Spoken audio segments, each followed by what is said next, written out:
CRC 89.1 Radio y Cadena Radial Costarricense no se hacen responsables por las opiniones emitidas en este programa. Es tiempo de tender la red democrática y mostrar la Costa Rica del futuro hacia la cual debemos caminar. Con ustedes, Jonathan Prendas, aquí por CRC 89.1 Radio. Saludos, ¿qué tal? Muy buenos días, tengan todos ustedes bienvenidos a una nueva emisión de Red Democrática, el programa que suma voces, experiencias, soluciones y alternativas para poder sacar a este país adelante de todos los problemas en los cuales estamos inmersos. No queremos ser perfectos, pero sí proponer vías optativas para poder resolver estos vericuetos, estos problemas, estas faltas que está teniendo el país y por supuesto también pues fortalecer lo que está bien y a todas luces podemos seguir impulsando como algo positivo. Red Democrática de nuevo al aire, es lunes, son las 10:01 y estamos en frecuencia 89.1 FM y transmitiendo de forma simultánea por @CRC 89.1 Radio, @Jonathan Prendas, @Red Democrática, @Francisco Prendas, todo en simultáneo porque el programa del día de hoy se las trae. Ponga volumen, comparta el link y haga un esfuerzo por dedicarle esta hora de programa a su conciencia, a su corazón y a su opinión, porque de aquí vamos a sacar cosas muy interesantes. Don Álvaro Ramos, bienvenido al programa del día de hoy, como siempre, está a su casa. Muchísimas gracias, muy buenos días. Muchas gracias por la invitación, como siempre, a sus órdenes y qué gusto compartir con todas y todos los que nos escuchan y nos ven. Así es, don Álvaro, para nosotros es un placer escucharle, pues conversar con usted y por supuesto actualizar cuál es la ruta de la seguridad o de la inseguridad que estamos teniendo en Costa Rica. El estado de la situación, ya pasamos el récord de homicidios, estamos teniendo sicariato a cualquier hora, en cualquier lugar, y se dice, y usted me lo puede confirmar, por montos de cancelación por muerte no muy altos, que también puede llegar a complicar mucho el panorama. Están los cárteles de la droga, está la inseguridad manifiesta, están robos, en general la sensación parece que no es muy positiva en este momento, don Álvaro. Sí, es la situación más crítica en la historia del país, por mucho en materia de seguridad ciudadana. No solo estamos anonadados e impresionados por lo que usted acaba de apuntar, una situación de sicariato y gatilleros jovencitos que están asolando tanto la parte rural como la parte urbana del país, imponiendo su voluntad mediante el terror criminal, sino que uno nota un deterioro constante en todos los órdenes de la concepción de la seguridad. En primer lugar, estábamos acostumbrados por muchísimos años en Costa Rica a que solo teníamos problemas de seguridad ciudadana leves. Ciertamente los homicidios eran un asunto eventual y muy pocas veces ligados a algo que se nos podía parecer a un crimen organizado. Luego, no teníamos problemas de seguridad nacional en la práctica. Básicamente los que teníamos venían del país vecino del norte, cuando había alguna de las constantes insurrecciones o problemas de orden militar y político en el norte, teníamos alguna repercusión fronteriza que no era nada deleznable, pero que al final no afectaban directamente el devenir de la calidad de vida de los costarricenses. Teníamos problemas migratorios relativamente importantes y constantes, nada comparado a lo que tenemos ahora. Entonces tenemos, en primer lugar, una situación de inseguridad, de seguridad ciudadana extraordinaria, con casi 680 homicidios, un récord. Tenemos el mes de septiembre que acaba de terminar, que normalmente era uno de los menos violentos en la historia criminal, se convirtió en un mes más violento que la mayoría de los meses del año, lo cual es extraordinario. Esto nos indica cuáles son las verdaderas tendencias hacia la arriba. ¿Y por qué pasa eso? ¿Por qué pasó eso? ¿Qué detonó este grado de inseguridad en septiembre? A mí me parece varias cosas. Uno, una llegada, digamos, del control de un cartel que se fue conformando en el Atlántico, que fue imponiendo su voluntad a través de la fuerza, que tenía más organización, que tiene más estructura y que está haciendo un pase con franquicia o sin franquicia hacia la zona del Pacífico. esa toma de posesión de una zona importantísima desde el punto de vista, por ejemplo, del turismo y de la pesca y de todo eso, genera quitar las estructuras que estaban ahí o imponerse sobre ellas, van a generar una gran violencia, y se está generando una gran violencia. La podemos observar en su punto más caliente en el Gran Chacarita, con mucha claridad. 2, tenemos en Costa Rica la operación de prácticamente todas las grandes estructuras del mundo. Ya teníamos claro que los colombianos estaban operando en un sistema en combinación con los mexicanos por un tiempo. De repente tenemos a los compradores nacionales yendo a traer marihuana, yendo a traer cocaína para operarlo ellos en Costa Rica. Así dejó de ser una bodega y se convirtió en un lugar de operaciones de estructuras criminales. Eso nos genera una gran violencia. Tenemos también la utilización masiva del puerto del Atlántico por parte de los grandes carteles del mundo. Los indicios son que las FARC, en su visión del narcotráfico, no solo la parte política, sino la parte de la estructura de la FARC del narcotráfico, operando ahí. Tenemos el cartel de los soles y, por supuesto, los carteles mexicanos. Y en el área del Pacífico, claramente, los carteles mexicanos hace rato están operando, y aparentemente en los últimos tiempos han aparecido operaciones de hondureños y panameños en Costa Rica. Es decir, tenemos todas las estructuras más peligrosas del mundo operando en Costa Rica. Eso se está dando. Costa Rica se convirtió en uno de los grandes receptores de cocaína del mundo. Ahora somos un gran comprador de marihuana de alto contenido THC para consumo local, y pronto se nos viene encima, si esto no fuera suficiente para causar un desasosiego en seguridad, se nos viene encima una ola, un tsunami gigantesco de las drogas sintéticas, particularmente el fentanilo, que ya está aparecido en Costa Rica. Por lo menos han detectado entre 5 y 6 estructuras. Aparentemente hay una distribución grande de estos nuevos productos que son dañinísimos para la salud pública. Así es que todos los componentes están aquí, más el componente de corrupción. Los mini carteles nacionales han logrado penetrar las estructuras policiales, y esto nos tiene en la situación de violencia. ¿Qué tan profundo está esa penetración? Muy profundo, y así lo han determinado los medios internacionales que han publicado, 2 por lo menos de ellos, el Universal de México, que es un medio que fue fundado en 1916 y tiene muchos millones de lectores, es uno de los grandes medios de México, muy prestigioso, y otro mucho más grande y más poderoso dijo que estábamos en una situación grave un par de días después de ese medio, que es Los Angeles Times.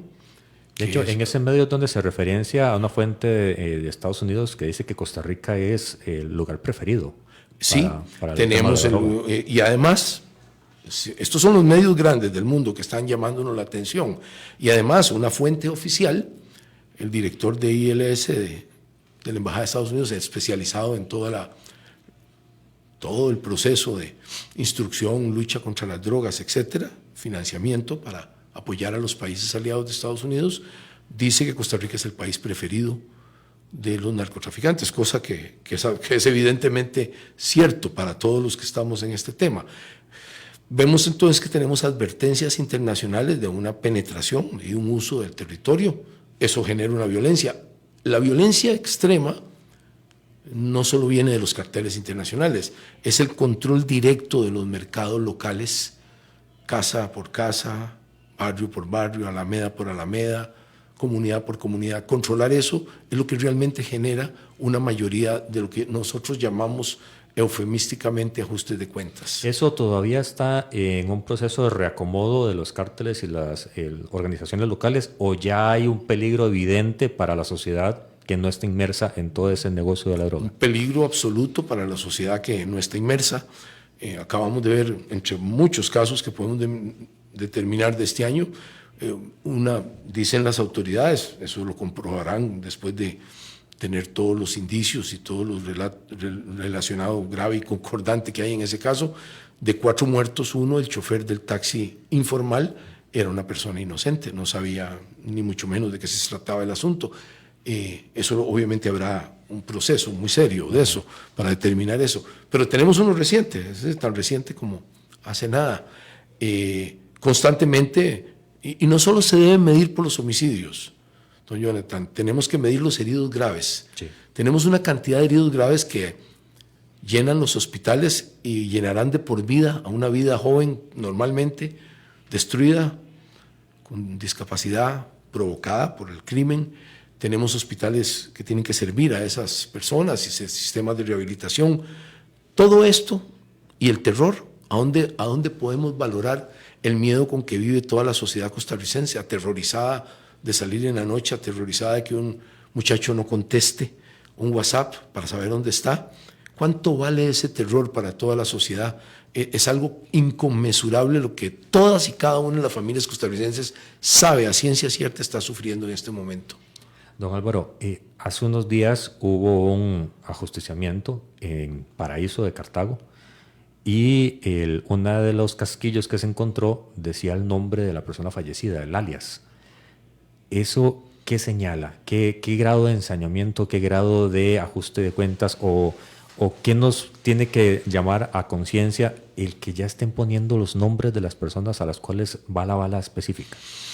Esto es terrorismo criminal, se llama, que viene aparejado con una dictadura criminal. Es decir, cuando digo dictadura no nos imaginemos una dictadura de todo el país, una dictadura en cada comunidad, en cada sección, en cada estructura criminal. Es un mensaje perfectamente claro, un lenguaje violentísimo, pero perfectamente claro.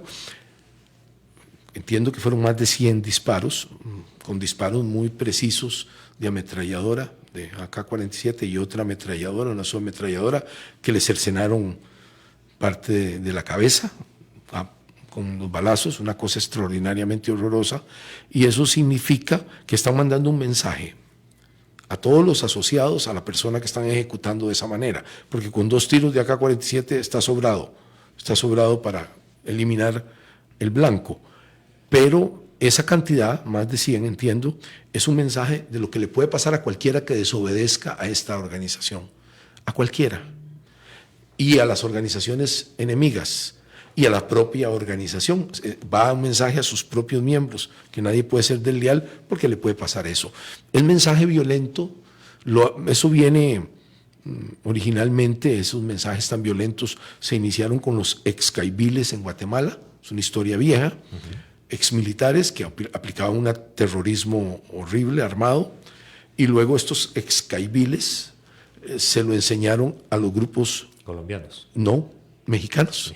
Y de ahí vino un aprendizaje hacia nosotros en Centroamérica. No es que en Colombia no había violencia. En los tiempos de don Pablo Escobar había terrorismo, aviones, candidatos a la presidencia fueron asesinados. Hubo un terror, pero un terrorismo muchísimo más dirigido políticamente. Aquí estamos hablando de terrorismo puro, criminal, ¿verdad? Es yo mando, usted obedece a ese nivel de base. O usted me faltó, no me entregó los 2 kilos o no me entregó los 10 millones de colones que tenía que entregarme, o usted sirvió de soplón en un caso de testigo contra mi hermano, o usted hizo tal cosa. Hay un pago claro, contundente en la justicia, prontísima y cumplidísima y violentísima. ¿Qué tanto puede avanzar, don Álvaro? Ahorita, hace 20 años, 25 años, se daba uno de los primeros ajustes o homicidios violentos. Me recuerdo fue una periodista que una moto pasó y le disparó cuando ella iba manejando. Estaba el caso de Parmedio Medina. Eran se dieron, pero eran muy focalizados, eran muy específicos, pero ahora lo estamos viendo semana a semana. Sí, la velocidad es tan rápida como la que usted está queriendo plantear. Si quiere la planteamos un poquito más expandida a mes, volviendo al tema del mes de septiembre. El año pasado el promedio fue 1.7 homicidios y en el mes de septiembre hubo 4.1. Esta velocidad por día, esta velocidad es extraordinaria. Nunca habíamos visto un crecimiento tan extraordinario. Arriba del 40 y pico % el crecimiento.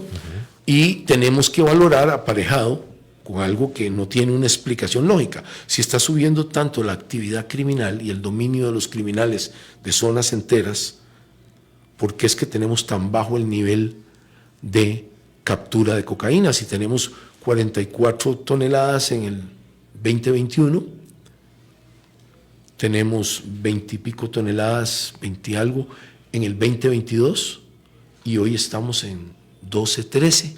De hecho, hago anotación a esto, porque fuentes oficiales salen diciendo que, de hecho de Casa Presidencial, que el proyecto de soberanía nacional, creo que se llama la estrategia de seguridad que ellos tienen, hizo de que con el escaneo, que ellos dicen que es total de los contenedores en APM, dejamos de mandar droga a Europa.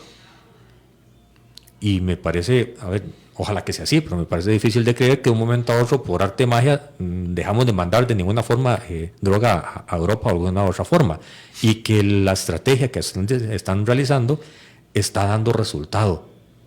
Entonces, esa realidad que se está pintando versus esta otra realidad de los casos que se anuncian en medios de comunicación, pues dista mucho de que uno pueda ser parejado al otro. Sí, es completamente inconsistente la descripción de lo que usted acaba de decir que se dice.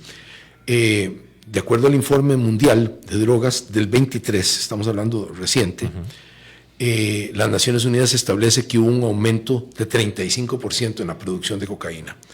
No creo que le estén echando al mar, ¿verdad? Los narcotraficantes. Creo que si aumentan el esfuerzazo de aumentar un 35% la producción, es un esfuerzo extraordinario, carísimo además, porque hay que operar en zonas andinas y tener laboratorios y tener lanchas y tener aviones. Es una operación a nivel planetario. Sí, carísima y difícil y riesgosa. Todo tiene todas las características. No lo van a agarrar para hacerlo y venirlo a botar al mar para que no lo encontremos o no exportarlo a los grandes mercados. Entonces, partamos de la base que si hicieron ese aumento, y eso incluye este año, estamos inundados de cocaína como estábamos inundados. Venimos en un crecimiento extraordinario. Costa Rica ha estado en primero, segundo y tercer lugar en varios momentos. Esto cambia, lógicamente, con las necesidades logísticas de los carteles colombianos y mexicanos. Ha estado en primer lugar en algunos momentos de recepción, puede ha estado en tercer lugar, pero está alto. Es uno de los grandes receptores de cocaína del mundo, ninguna duda. Y Costa Rica está en una posición ideal, al igual que Panamá, a día y medio en lancha rápida, a horas en avión y por todos los medios posibles. Tenemos puertos de exportación, tenemos abiertas todas las costas prácticamente para la llegada de enormes cantidades. Y para la salida. Sí, y entonces aquí viene el punto, porque el punto de llegada no tengo ninguna duda. Nadie puede discutir que estamos recibiendo cocaína masivamente y también marihuana. Y también marihuana de alto contenido de THC en forma masiva, que esa está afectando profundamente lo que estamos hablando. Pero entonces nos preguntamos, la cocaína no solo se va por el puerto del Atlántico, hay un montón de formas inventadas hace mucho tiempo y bien estructuradas por los narcotraficantes, lo mandan en avionetas, desde las pistas clandestinas en Guanacaste y en el norte, claramente, eso sucede todos los días del mundo. Segundo, tenemos el transporte por Centroamérica, es muy libre. Les recuerdo que hay un mercado común y prácticamente han desaparecido las fronteras aduaneras. Eso ha facilitado extraordinariamente que camioncitos, camiones medianos y ni se diga trailers, todas las 24 horas del día se muevan por Centroamérica con cocaína y con armas de vuelta y con dinero de vuelta. Nos estamos olvidando solo creemos que todo es exportación, ¿no? Tenemos una traída de armas prohibidas, tenemos dinero y ahora también prestemos atención a las drogas sintéticas. El fentanilo podría estar llegando de México, por ejemplo, para poner... Es más fácil de trasladar. Sí, tenemos vía libre en toda Centroamérica. Hace mucho tiempo prácticamente borramos las aduanas. Esto ha facilitado enormemente el tránsito. Tenemos el puerto de Caldera, donde no hay un solo escáner. Tenemos los aeropuertos donde tampoco hay escáneres de salida y tenemos aviones de carga saliendo todos los días del mundo, en muchas horas de esos días, aviones profesionales en el sentido de que es una exportación profesionalizada, no una ocurrencia, en donde meter carga constante debe ser una de las formas, por supuesto, lógicas de esto. Y tenemos, por supuesto, los puertos del Atlántico, que por cierto son 2. Solo uno tiene escáner. Solo uno tiene escáner. Y muy reciente. Y del 100% de las imágenes que pueden estar haciendo, eso es una cosa y analizarlas es otra. No, además, en materia de escáner, como usted lo ve en las cuando hacen estos reportajes de los aeropuertos de Bogotá o los aeropuertos de Madrid, son muy interesantes, que se ven constantemente en Netflix y en otras de estas canales, ¿sí? Usted nota que lo más importante no es el material tecnológico, lo más importante es la experiencia de los oficiales antidrogas altamente entrenados que perfilan hasta el lenguaje corporal de los delincuentes o posibles delincuentes burros. Es clarísimo. Y ya después el material tecnológico, el uso sí lo confirma, pero confirma lo que están haciendo. Siempre normalmente es al revés, es así. Los funcionarios perfilan a la persona nerviosa o equivocada en sus ademanes, sus observaciones, la forma en que mueve, habla, nervioso. Entonces, el perfilar, entrenar en el puerto de APM a oficiales tanto portuarios, de aduanas, de fitosanitario y por supuesto antidrogas, es un proceso muy largo. Para que tengan todo el aprendizaje y la experiencia de eso, los escáneres los acaban de poner, requiere un aprendizaje enorme, así es que esperaremos bastante tiempo para que eso rinda un buen fruto. Pero en todo caso, los escáneres es un instrumento, uno de tantos. Jamás, si vamos a depender solo de los escáneres, usted puede estar seguro que el narcotráfico se apodera del país más rápido todavía. Si esa es la estrategia, vamos a tener muchísimo. La estrategia tiene que ser reforzar a la policía con más gente, con más dinero. Antes de entrar en la parte de qué se ocupa, porque es importantísimo el enfoque que usted nos pueda dar. Usted ahora mencionaba 2 puertos en Limón, totalmente claro, Moín y APM. Sí. Está cubierto con algún tipo de estrategia, que es la de escáner, APM. Moín está totalmente descubierto. Si la estrategia, si usted dice, las autoridades dicen que toda la estrategia está basada en escáneres, entonces tenemos que partir que Caldera, que Moín, que toda la región de los canales de Tortuguero está completamente abierta y ha sido una región clásica donde el narcotráfico que toda la región del río San Juan, todo el dispositivo del río San Juan, enorme, que también se ha usado por parte del narcotráfico suramericano, particularmente, para entrar y salir. Y los aeropuertos, tenemos los aeropuertos muy importantes, el aeropuerto Juan Santamaría, el de Pavas, es muy importante, y por supuesto el de Liberia. Aeropuertos de primer nivel que se están usando, sobre todo los 2 grandes, y cómo estamos cubriendo eso. Me preocupó mucho el movimiento de la PCD, que es la policía especializada. Con la conferencia de prensa que hicieron. Sí, me preocupó enormemente porque esa policía estaba altamente especializada exactamente en eso. ¿Por qué fue que los quitaron? ¿Qué sabe usted de eso? Dice el señor ministro y el señor viceministro que ellos están haciendo como una especie de copia de la policía fronteriza del Homeland Security, de la Secretaría del Interior de los Estados Unidos. No se llama así en Estados Unidos, pero en los países nuestros se llama Ministerio del Interior, que cuida la seguridad interna, ¿verdad? Ellos lograron unificar una serie de policías, la de aduanas, la de fronteras, efectivamente, los Estados Unidos, pero el ingrediente ahí, y además tiene un ingrediente también migratorio, además, tiene un ingrediente muy fuerte migratorio. Es política nacional. Sí, totalmente de seguridad nacional. Ellos tienen un ingrediente tecnológico extraordinario. Le metieron toda la plata del mundo en radares, satélites, drones policiales y militares, tienen helicópteros, tienen lanchas en los ríos, no escasean los vehículos especiales para andar en los desiertos y en otras áreas difíciles, y además tienen una protección fuertísima que podemos dudar de su eficacia, si usted quiere, de una barrera física que han ido implementando a lo largo de esa gran frontera. Además tienen una gran negociación de orden político, militar, de seguridad con México. Eso implica algo, es decir, implica una coordinación. Entonces tendríamos que ver si esos elementos en Costa Rica existen. Si tenemos una gran coordinación con Panamá, si tenemos elementos tecnológicos de primer nivel para exponenciar las pocas fuerzas de policía que tenemos, cómo está nuestra relación con Nicaragua, porque si tenemos completamente porosas las fronteras, esta política no se parece en nada a la de Estados Unidos. No, son operaciones totalmente... Si nos vamos a concentrar solo en Limón, entonces tendríamos que tener una operación muy concentrada entre el control afuera del área y en el área circunvecina de lo que llamaríamos la isla de APM, que incluye también el área de Moín. Tenemos que controlar también la Bahía Vieja de Limón, porque ahí también los narcos van a operar. Tenemos que controlar Portete, donde hemos visto hasta 3 puertos privados, ¿verdad?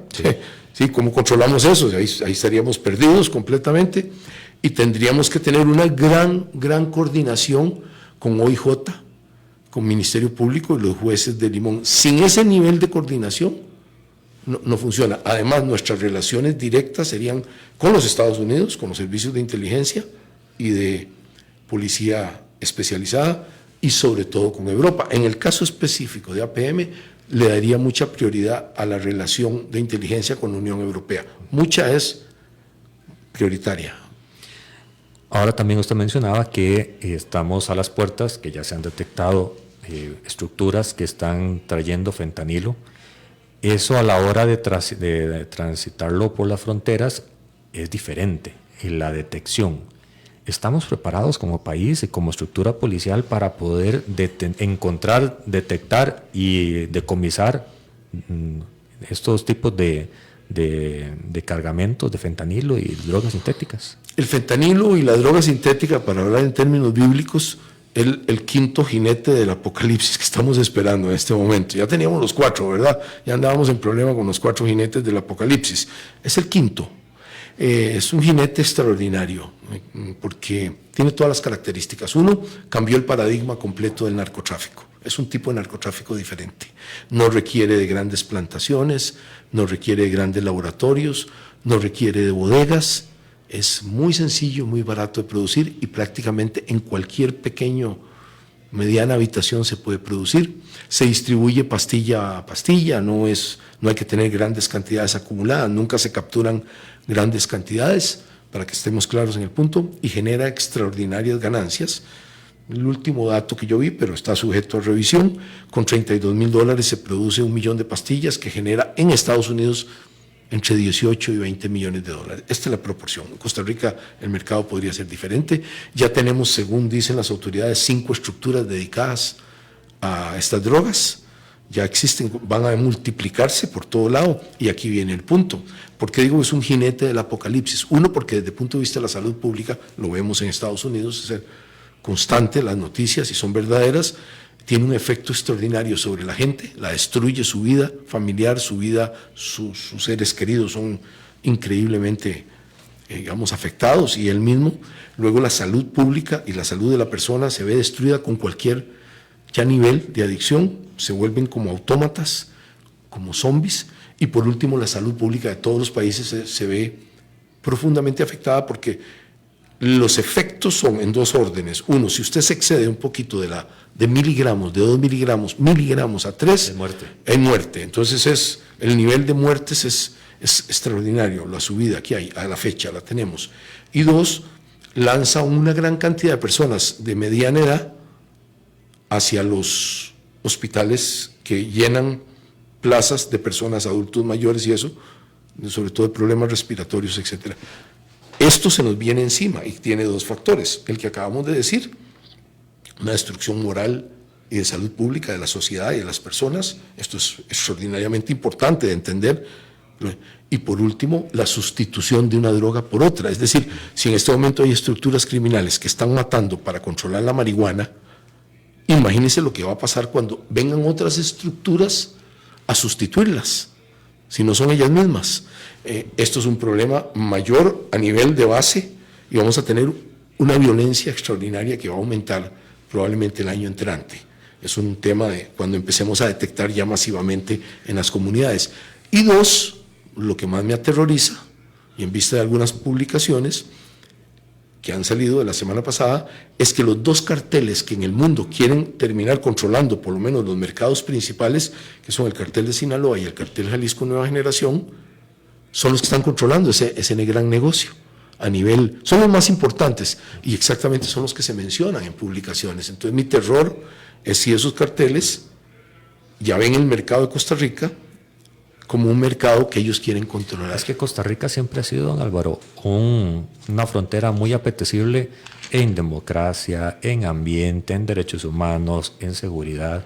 Es como el equilibrio. Si cae en alguna de las áreas o se ve amenazada en alguna de las áreas, nuestro país, el resto de América Latina, tiembla. Y así lo reconocen los congresistas de otros países latinoamericanos, me lo han dicho personalmente. Pero también generan esa percepción de cuídense mucho ustedes porque no podemos dejar que esa frontera caiga. Ahora, la pregunta es, ¿qué está pasando en Costa Rica? ¿Cuál es el fundamento y la motivación de la degradación social que estamos teniendo como para que sea tan apetecible un crecimiento de drogas sintéticas, de drogas en cualquier estilo y que estén generando tanto homicidio y tanta inseguridad? ¿Qué está pasando dentro del país, don Álvaro? Dos cosas. Uno, que efectivamente estamos siendo una sociedad que está siendo afectada por la droga, también el consumo. Dos, que hemos abandonado una cantidad de gentes. Empezamos abandonando la región atlántica muy fuertemente. Hemos abandonado la región del Gran Punta Arenas, de la región. Les hemos quitado a la gente el trabajo tradicional de pescadores que tenían. En Limón les quitamos el trabajo de los muelles que tenían, tradicional como lo tenían. Les quitamos, perdimos el ferrocarril, que era un tema. Entonces se perdió la fibra social que se tenía normal, que había sido desarrollada por más de 100 años. Eso deterioró enormemente las estructuras. Dos, tenemos un defecto.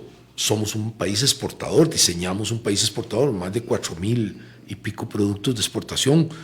Todas las navieras grandes del mundo vienen aquí y el mismo puerto es bastante grande para efectos de la exportación. Es decir, tenemos ventajas diferenciadoras para que los narcotraficantes hayan cambiado las rutas vía África occidental por la ruta costarricense, mucho más barata, mucho más sencilla. Luego tenemos un sistema penal que no estaba diseñado para enfrentar el crimen organizado. En eso hay un cambio, por dicha. Hay un cambio incipiente, pero es un cambio importante. Creamos la jurisdicción de crimen organizado para sacar de este control local a un control nacional protegido, especialmente diseñado para el crimen organizado. Esto es importante. Sin esto, continuaríamos con una penetración de las estructuras criminales hacia el sistema represivo, natural. Y luego tenemos la policía, el OIJ, a la que le hemos quitado recursos, cuando al revés, en este momento hay que darle todos los recursos que necesita tecnológicos, plataforma, que puedan leer legalmente todo lo que es las conversaciones por WhatsApp de los criminales, porque hay todo un problema real en este tema, y luego tenemos que darle tecnología como el banco de ADN para ir atacando diferentes sectores de la criminalidad, particularmente violadores y asesinos de mujeres, etcétera. Eso nos interesa mucho, tenerlo contenido. Y luego necesitamos se necesitan 900 y pico nuevos funcionarios de OIJ para el nivel de criminalidad, pero con unos 600 se podría. Tenemos que darle de inmediato estos recursos, quitarle la regla fiscal y que los del OIJ tengan mucha más capacidad. El OIJ es esencial porque es realmente la policía que destruye las estructuras, que es realmente lo que nos interesa. Sí, no es el criminal pequeñito, perder el tiempo, para eso se encargue la prevención y la policía regular. Pero las grandes estructuras, el señor del OIJ nos dice, haciendo aquí una integración, que tenemos alrededor de 284 estructuras, de las cuales 5 están en la zona atlántica y en el resto del país unas 10. Así, estoy hablando, estos números pueden cambiar un poco, pero son lo último que ha dicho. Eso es un mar de estructuras criminales, algunas de ellas ya unificadas, constituyen un cartel. Y este cartel está trayendo ya droga por cuenta propia, o está enviando droga por cuenta propia, están trayendo marihuana por cuenta propia. Y esto nos crea esta situación de inseguridad terrible. 2, el dinero se le ha quitado, particularmente en esta administración, a las policías. Están reducidísimas de presupuesto. Los impuestos que se aprobaron claramente en materia de casinos, en materia de cajas de banano exportadas, hago la aseveración, sí, porque tiene que ser exportada, no la que se consume, y sobre todo sociedades anónimas, se le tiene que devolver a seguridad pública y a los diferentes estamentos para que puedan actuar. Y yo considero que la ley decía específicamente para eso, para que no se hable más cosas sin sentido, es mucho más importante incrementar inmediatamente el presupuesto del OIJ para que pueda destruir. Yo diría que si le vamos a dar los 600 policías nuevos que necesita y todo el habituallamiento que ese tipo de estructura, que es cara, es técnica, importante, habría que aumentarle fácilmente alrededor de un 40% el presupuesto en directo del OIJ y de emergencia. Y en las policías regulares requerimos alrededor de unos 2.500 policías nuevos, que eso es difícil de generar en las academias, etcétera. No es nada fácil. Se puede. Pero hay que empezar algún día. Hay que empezar ya, para que lo tengamos en 1 año, 2 años, empecemos los procesos importantes y luego incrementar reserva de la fuerza pública, integrar todo lo que es el sistema de seguridad privada. Don Álvaro, hay un modelo, y de los últimos 25 años, el modelo de administración del personal de la fuerza pública, el OIJ es diferenciado, pero la fuerza pública ha ido cambiando. Eran las comandancias, después eran los deltas, que eran cada cantón, después cambiaron, ha ido modificándose según la necesidad y según el olfato de cada jerarca de cada gobierno de turno. Hay que hacer un reacomodo de los oficiales en existencia para poder dar una mejor cobertura, una mejor sensación de que se está haciendo algo, o cómo se está trabajando la administración de la justicia preventiva y judicial. Lo que usted está hablando es la arquitectura, sí, de cómo diseñamos la policía. Efectivamente, usted hace 25 años le preguntaba al señor Prendas, ¿a dónde vive usted? Y usted hubiera contestado, yo vivo en Santana, yo vivo Entre Ríos. Esa hubiera sido su contestación. O yo vivo en Cartago, o yo vivo en Liberia, para decir, o en Filadelfia. Hoy cambió radicalmente eso y la gente vive en Huachipelín de Escazú, o en Pozos de Santana, o en una parte de Oriamuno, de Cartago. Es decir, hay un cambio radical de cómo distribuimos. Entonces nos quedamos con una arquitectura muy anterior de policía de proximidad, muy anterior, que tenía que ver con esto de los deltas, que tiene que ver con esto de los cantones, es todo un diseño antiguo. Entonces tenemos que cambiar completamente la distribución. De hecho fue hace 23 años esa propuesta. Exactamente, entonces tenemos que cambiar la distribución completamente y volvernos una policía diferente, con más presencia. Eso se llama prevención y contención. Y ahora no solo estamos en preventiva, estamos en contención. Contención es con la presencia policial, sobre todo en los puntos de calor y en los tiempos de calor, que podamos tener el máximo de recurso humano, policial y móvil en esos lugares. Y tecnológico. Y tecnología sí podemos expandirnos. Creo que es un asunto de voluntad.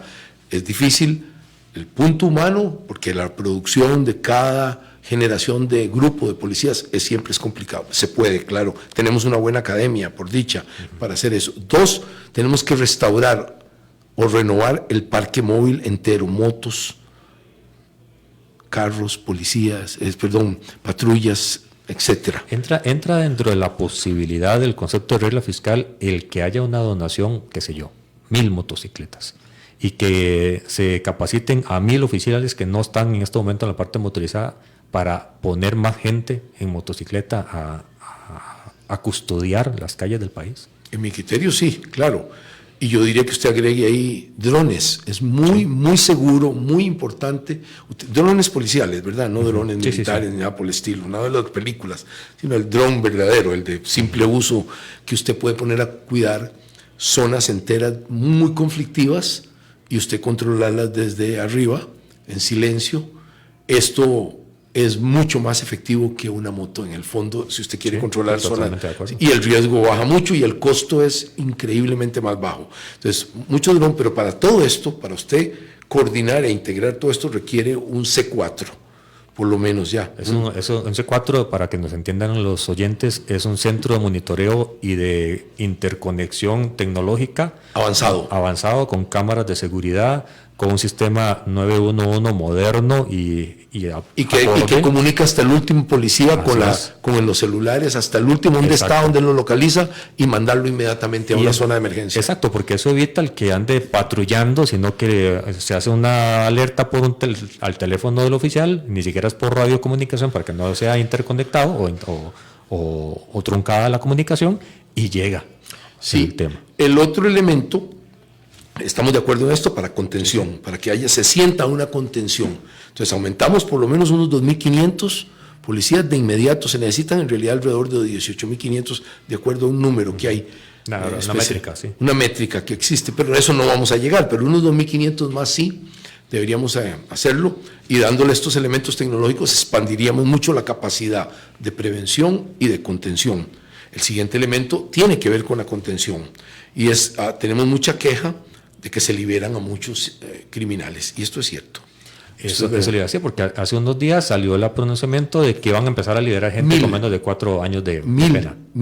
Y esto tiene un récord histórico, tiene una filosofía, hay gente en los jueces de ejecución y hay gente en el Ministerio de Justicia, es combinada. Es entre los dos. Es entre los dos que generan estas liberaciones que, claro, van a expandir extraordinariamente la cuestión criminal, si sale así en la situación que estamos, como un enfermo que tenga una enfermedad grave y llegue alguien con un virus a la cuarto donde está de él, lo va a terminar de matar, así nos va a pasar a nosotros. Para que esto no suceda y para que no hayan más excusas y podamos cambiar también un poco la filosofía judicial, que es importante cambiarla por las buenas, creo que se puede negociar políticamente esto por el bien del país. Requiere un solo elemento, que eso sí está en manos completamente del Ministerio de Justicia y de la Presidencia de la República, el que se pueda construir una gran cantidad de metros carcelarios, carcelarios que respeten los derechos humanos. Esto es importante. Si no, seguimos en el mismo problema. Si hacemos un hacinamiento masivo constantemente, seguimos con la misma problemática desde la perspectiva de los derechos humanos, etcétera. Para quitar esta excusa, tenemos que construir un montón. Yo a la fecha no he visto ni siquiera un solo plan de construcción, ni en el presupuesto está, porque más bien entiendo que se bajó el presupuesto de justicia. Lo que yo vi, lo que salió publicado, usted me corrige, usted es más experto que yo en materia de manejo de presupuestos porque estuvo ahí, pero sí vi una disminución en el presupuesto. Entonces, es imposible echarle toda la culpa a los jueces si seguimos acumulando a la gente en forma que viola todos los principios constitucionales, etcétera. Quitemos esa excusa, obliguemos al Ministerio de Justicia a construir un montón de metros carcelarios y entonces podemos contener a los individuos más peligrosos. De hecho, don Álvaro, y aquí me gustaría su conocimiento más detallado en el punto que lo voy a señalar. En países nórdicos la tendencia es más bien a cerrar o a reducir el sistema carcelario porque la sociedad es otra. Aquí se ha dicho en los últimos años que Costa Rica, en lugar de generar más cárceles, debería generar una resocialización y una atención social que evite que la gente haga algún tipo de delito. Para llegar a los niveles que están en los países nórdicos, tenemos que trabajar planificadamente, no podemos hacerlo de la noche a la mañana.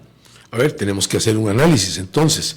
¿Cuál seguridad estamos hablando? Exactamente. Tenemos seguridad ciudadana clarísimo en crisis, con un récord de homicidios, con récord de grupos criminales apoderándose de comunidades, con imponiendo su voluntad, como usted lo dijo, mediante el terror criminal y eventualmente una dictadura criminal, donde se hace lo que dice el criminal que controla la comunidad, que este es el peor escenario político de todos. Ya está sucediendo en algunas zonas y eso nos llevaría claramente a un estado, un narcoestado y eventualmente un estado fallido si permitimos que eso avance. 2, tenemos la seguridad nacional. Hasta hace muy pocos años no habían problemas de seguridad nacional contra el Estado costarricense. Eventualmente aparecía algún conflicto en Nicaragua que nos afectaba, pero desaparecía. En este momento los carteles internacionales y los operadores locales de esos carteles y los operadores locales propios son una amenaza claramente para la seguridad nacional. Pueden imponer su voluntad incluso en elecciones. En primer lugar van a ser locales y eventualmente nacionales. Y algo de eso se ha empezado a ver en el fin de semana. Hemos empezado a ver que hay dudas de algunos partidos de dónde están recibiendo fondos millonarios y las peleas por puestos. Empezamos a ver cosas extrañas que no tienen ninguna explicación. Además nos dicen si hay negociaciones o no con autoridades de algún tipo. Todo esto tenemos que saberlo y clarificarlo porque esto pertenece a este tema. 2, de la seguridad nacional, se pone en peligro. 2, tenemos el problema de la seguridad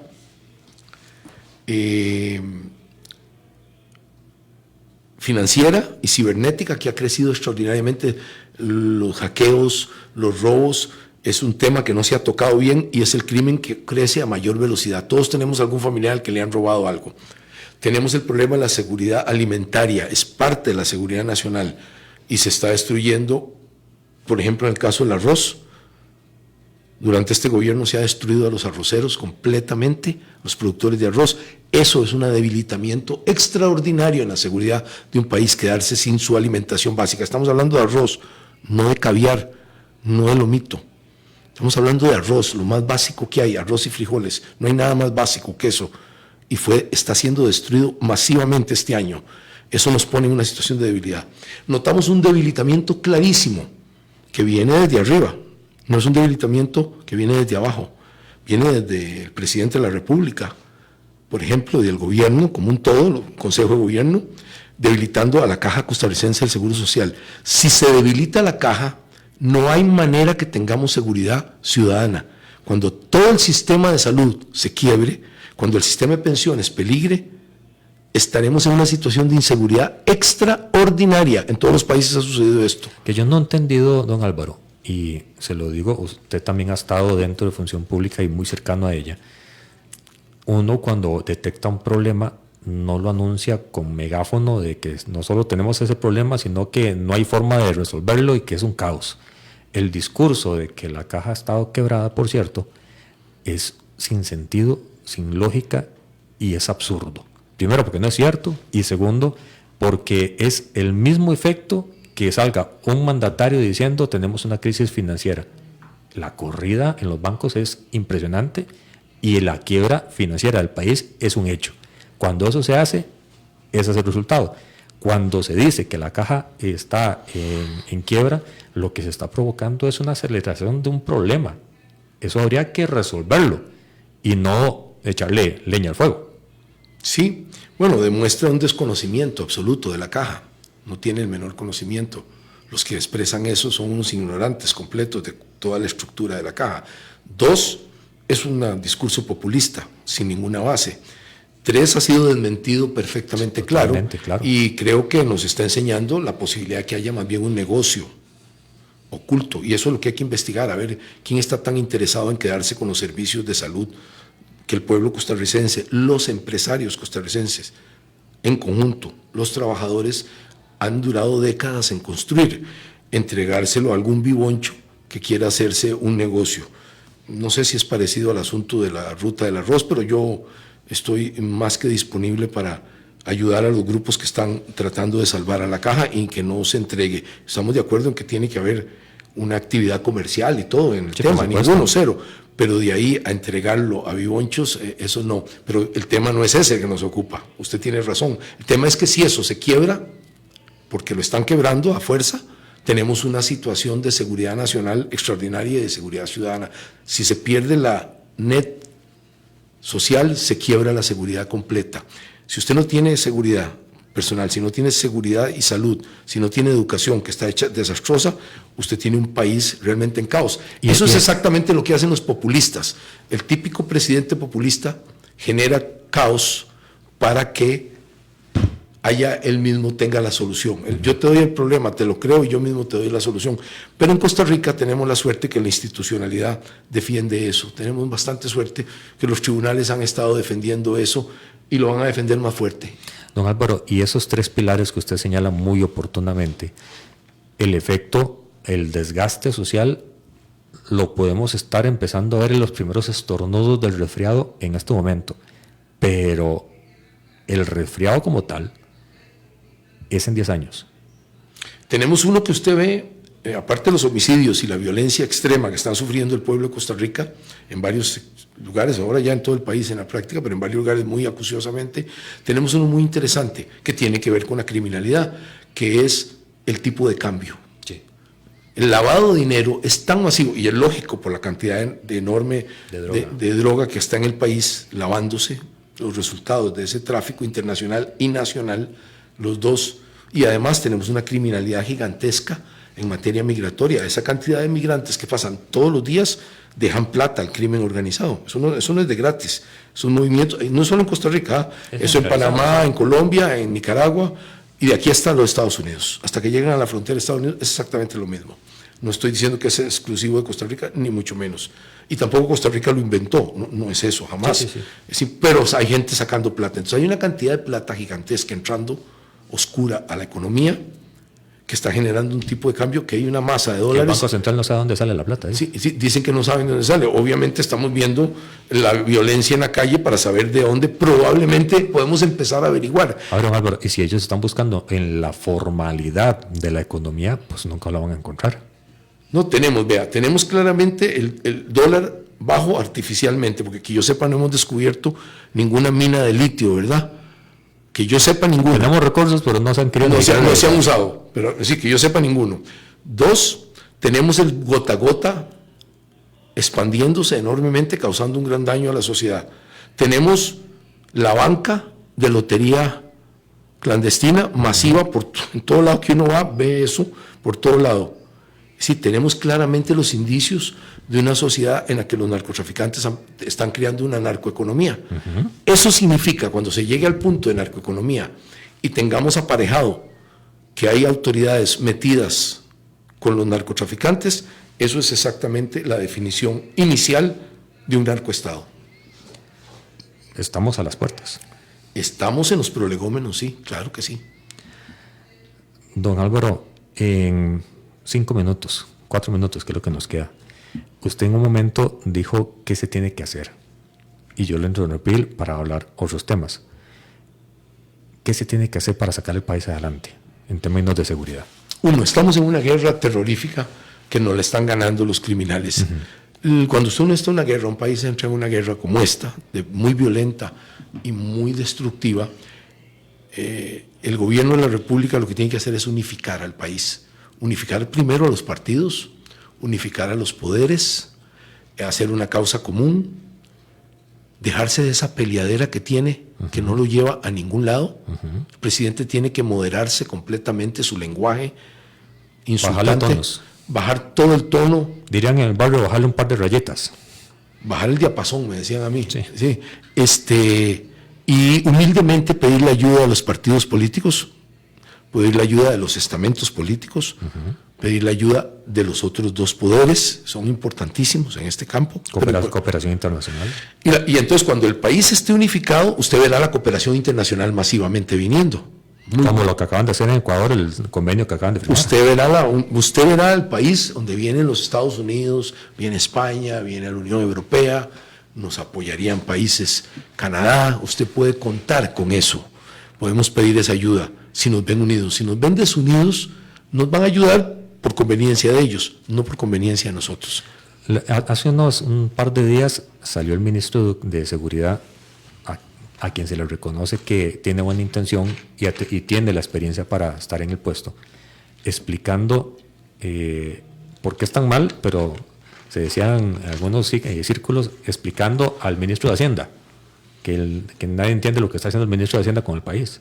Sí, a mí aquí hay una gran responsabilidad de haber cortado, por ejemplo, el OIJ, el Ministerio Público, sin consultarle. Eso para mí constituye un gravísimo error y es causante de los faltantes que tiene, por ejemplo, el OIJ. Ya estamos llegando a un punto, voy a poner un punto técnico, no solo que están saturados, es obvio, porque veamos el punto de la morgue, de los forenses. Sí. Si usted se satura de homicidios, el poco personal que tiene, porque no tenía por qué tener un enorme personal, y no se le da nuevo personal ni nuevas tecnologías, que por supuesto todo el tiempo están cambiando, entonces lo que sucede es que nos vamos a quedar en el escenario más grave de todos, que es que los homicidios se quedan impunes. Y cuando se va quedando homicidios impunes, tenemos experiencia en México, tenemos experiencia en Guatemala, en esto y en otros países de América Latina, por supuesto, cuando quedan homicidios es el peor escenario, se reproduce. Entonces ya matar no pasa nada porque no hay ninguna capacidad para investigarlo. Dotar de recursos al OIJ para que pueda esclarecer el máximo de homicidios es esencial para que sobrevivamos, pero esencial. Entonces devolverle todos los recursos. 2, la tecnología. Nosotros no podemos expandernos en gente, pero sí en tecnología. Entonces, invertir en tecnología, pedir a los amigos confiables, demócratas, que nos su plan de tecnología avanzada policial. Vea que no pedimos tecnología militar. Siempre va a haber posibilidad de tecnología policial porque nadie tiene inconveniente en ayudar a Costa Rica, una democracia antigua, contra el crimen organizado. No hay un solo inconveniente político al respecto. Eso se puede hacer y se puede hacer rápido. Tener un C4, integrar, levantar muy fuerte la reserva de la fuerza pública para que la fuerza pública tenga un apoyo ciudadano, educar a las comunidades con seguridad comunitaria para que podamos integrar todo el sistema. rescatar espacios públicos como parquecitos, como paradas de buses, paradas de trenes. Esto va ganando, le vamos ganando paso a paso al crimen. Eso es lo que habría que empezar a hacer. No es tan caro y sí se puede hacer. Muchas gracias, don Álvaro. Con mucho gusto, a la orden. Y gracias a todos los que han estado en sintonía. Mañana un nuevo programa, no se lo pierdan.